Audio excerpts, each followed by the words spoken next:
Se llama Lea la fea, Lea la heredera de la gracia.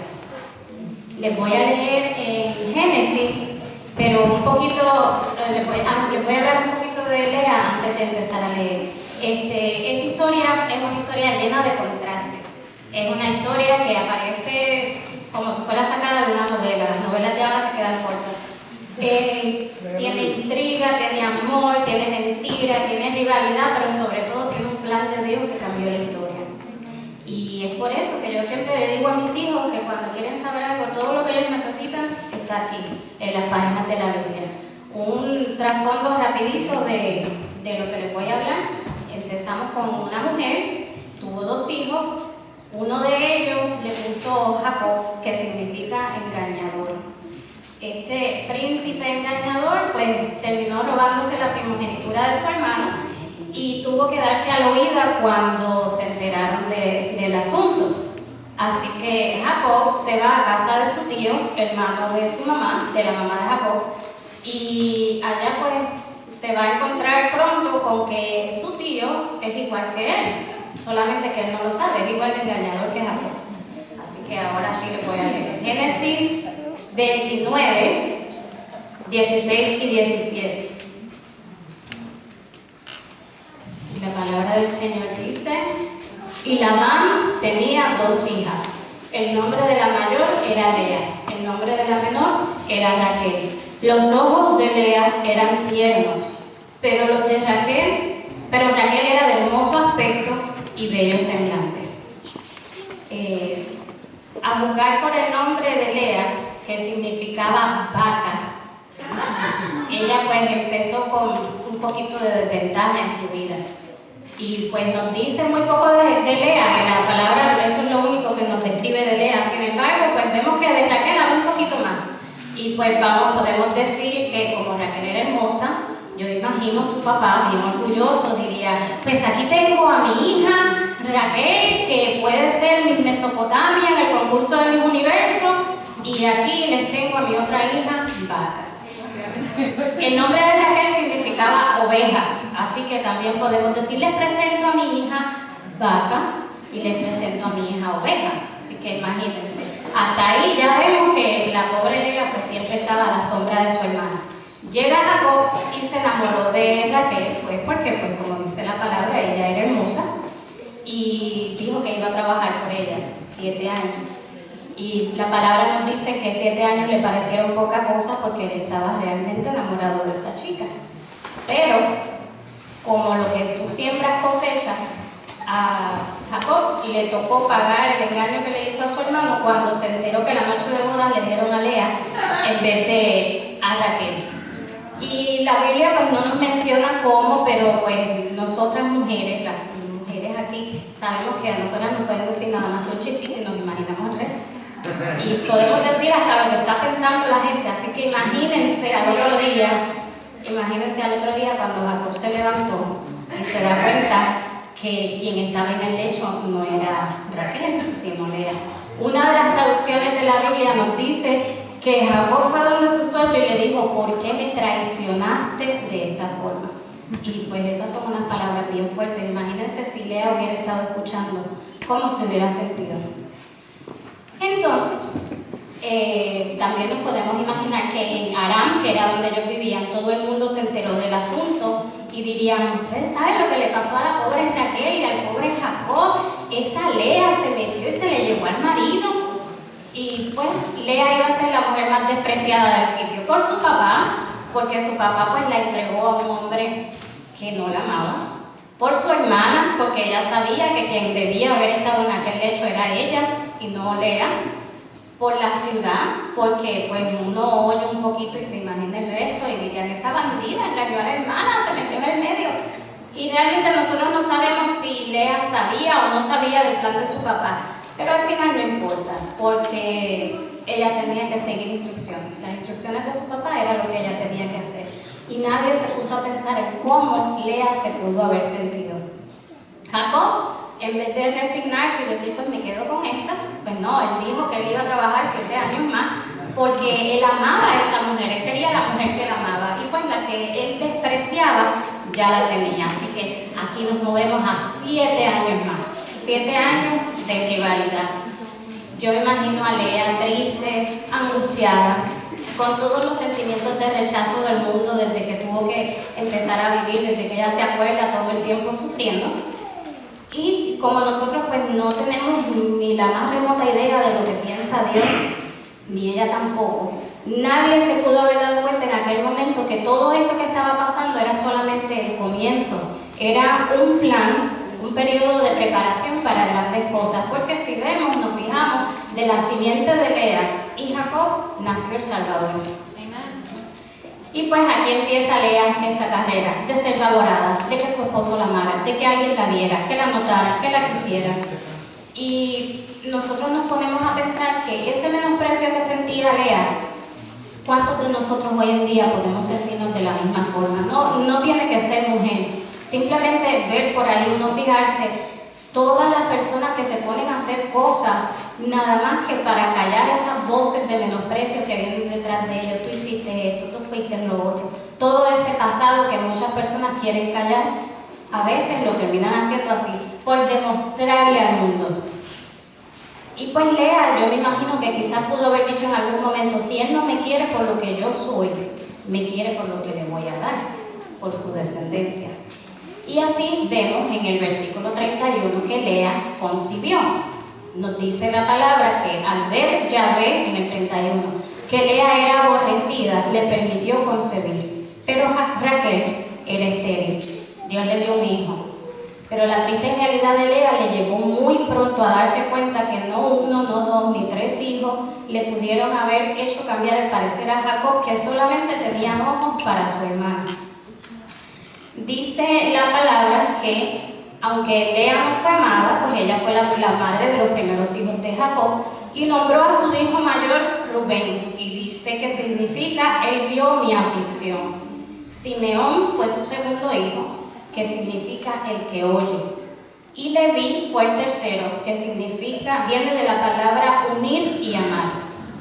Y ella pues en ese momento dijo, esta vez mi marido sí se va a pegar a mí, esta vez él me va a querer. Jacob no la amaba, pero Dios, y esta es una palabra bien importante, pero Dios, pero es una conjunción adversativa. Esto se usa para unir palabras y agarra lo contrario a lo que estaba sucediendo antes. Dice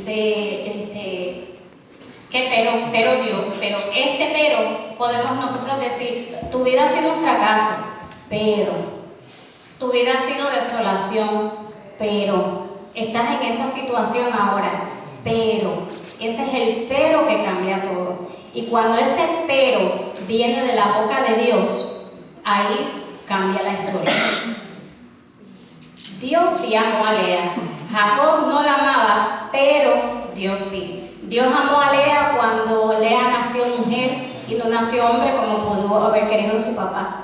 Jacob siguió amando a Lea cuando le dieron un nombre feo.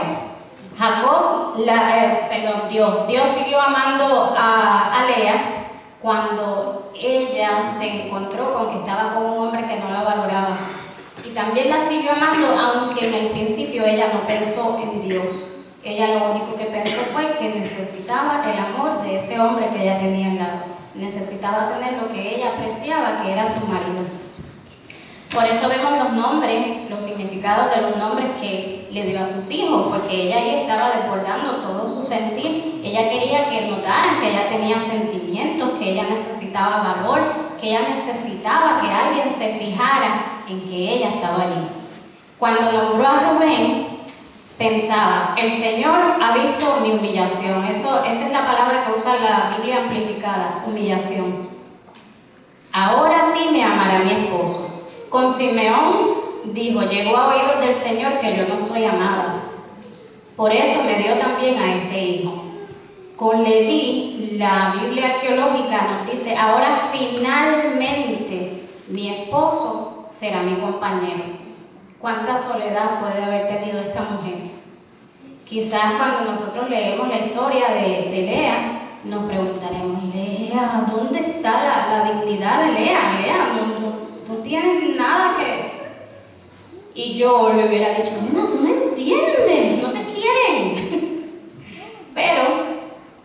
importante sería el amor de este hombre para ella? Yo pienso que sí. Yo pienso que era importantísimo porque hasta ese momento eso era lo único que ella tenía. Y vemos una mujer que no pudo comprar a su marido con 3 hijos. Vemos una mujer que tuvo 3 hijos, que entregó a su dolor y no a su creador. Y ahí vemos que algo en la vida de Lea tenía que cambiar. Ya para el tercero, ella pues estaba bien frustrada. Y yo me la imagino a ella diciendo, Dios mío, pero ¿qué pasa? ¿Qué no pasa lo que tiene que pasar? Y pues esto es un trabalenguas, pero así probablemente estaban los sentimientos y los pensamientos de Lea. Nosotros a veces tardamos en darnos cuenta que necesitamos un cambio, porque nos empeñamos en que las cosas sean como Dios diga, pero que concuerde con mi tiempo. Y yo me imagino que ella pues tenía este picture en su mente desde el día de su interesantísima boda, que diría, bueno, pues él está aquí conmigo, no me quiere, pero yo le voy a dar hijos, yo le voy a dar una familia y nosotros vamos a tarde o temprano ser felices para siempre. Esto no pasó. Pero quizás en la mente de nosotras tenemos una que puede ser más familiar. Bueno, mi esposo no le sirve al Señor, pero yo lo amo. Y yo sé que Él en algún momento va a venir. Y yo sé que mis hijos y mi familia va a estar feliz. Yo sé que el Señor lo va a cambiar, le va a dar un nuevo corazón y que vamos a estar felices por siempre. Quizás esa sea tu motivación, quizás no. Yo no sé cuál es la tuya, yo sé las mías. Pero las noticias son que hasta que no te des cuenta que necesitas concentrarte en el dador de la bendición y no en lo que te está produciendo tu angustia, no vas a lograr nada. Tienes que darte cuenta que Dios puede aplacar cualquier tipo de necesidad que haya en tu vida. Y hasta ese momento, Lea no se había dado cuenta de eso. Ella no podía contar que ella tenía un vientre bendecido. En aquel tiempo, la mujer que no podía dar hijos era desechada. La mujer que diera hijos mujeres tampoco servía. Y ella ya había tenido 3 varones. Eso era una bendición. Su hermana no podía concebir, o sea que ella estaba bendecida. Pero a ella eso no le importaba. Ella solamente estaba viendo que ella tenía una vida miserable porque su esposo no la quería. Cuando pasa el tiempo y Lea concibe por 4ª vez, después de nacer su hijo, vemos en Lea una actitud diferente. Vemos que ella tuvo a su hijo varón y dice, esta vez sí alabaré a Yahvé. Y le puso por nombre Judá. Dejamos de ver aquí a una Lea miserable, a una Lea sufrida. Vemos que ella descubrió que ya no era tan importante que su esposo la mirara, sino que habían otras cosas que eran más importantes. Ella pudo derrotar el rechazo y el menosprecio y dio una alabanza sincera, una alabanza que salió de su corazón, porque ella se dio cuenta que su historia no estaba definida por lo que un hombre pensara de ella, sino por lo que su creador había hecho por ella. La historia de Lea no terminó aquí. Ella tuvo a su 4º hijo y pues dice la palabra que por un tiempo no concibió más. Luego tuvo más hijos, pero ya vemos que sus nombres son diferentes. Tuvo hijos con una nueva actitud. Luego llegó Gad, que significa mi fortuna, Aser, que significa feliz y dichoso, Isaacar significa recompensa y Zabulón, que significa honrar. Yo creo que Lea fue la esposa que Dios favoreció. Si bien al principio vemos que Lea vivió una vida bien difícil, también podemos ver que desde las entrañas de Lea salieron las tribus sacerdotales y luego vino el Mesías. Lea amó a Jacob y al final yo pienso que también él la amó. En el capítulo 49 de Génesis, el verso 31, está Jacob diciéndole a sus hijos, dándoles la bendición a todas las tribus y diciéndole dónde quieren que lo entierren. Y en ese momentito él les dice, allí sepultaron a Abraham y a Sara su mujer. Allí sepultaron a Isaac y a Rebeca su mujer. Allí también sepulté yo a Lea.